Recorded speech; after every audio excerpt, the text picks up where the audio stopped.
O jogo entre Ponte e Botafogo foi o circo dos horrores.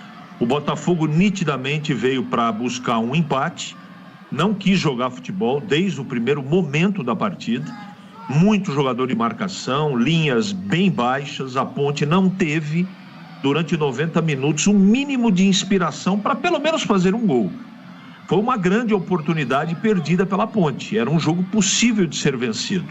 Eu sei também, tenho que considerar, que quando você perde dois jogadores da importância do Léo Oliveira, principalmente, e do Emerson, você sente. E a Ponte já demonstrou, pelo menos para mim, em outras oportunidades, que não tem banco de reservas. A qualidade cai muito quando um titular não pode jogar, não é? E para piorar, durante o primeiro tempo, perdeu o Danilo Barcelos. Então, que era a outra possibilidade, principalmente em bola parada, né? E a Ponte perdeu esse jogador que saiu machucado. O jogo, ele teve o resultado final com a cara da qualidade do jogo, 0-0. O jogo foi extremamente sofrível. E para piorar, no segundo tempo, quando o Alberto Valentim, que a gente tem muito respeito, teve a oportunidade de poder fazer algo diferente, ele não fez. Ele fez uma grande confusão, principalmente quando ele colocou Danley no jogo, encheu o time de atacante, e o principal problema estava ali, né?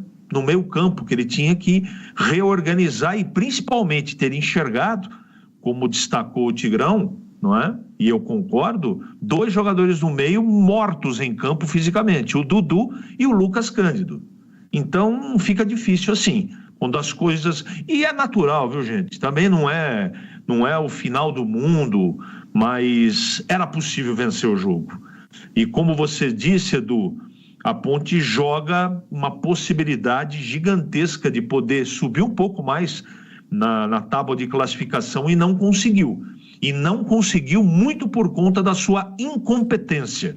O time da Ponte foi incompetente em termos ofensivos, aceitou o jogo do Botafogo, que nitidamente veio sujar o jogo da Ponte, e nós não poderíamos ter outro resultado a não ser o 0-0, Edu. Muito bem, eu sei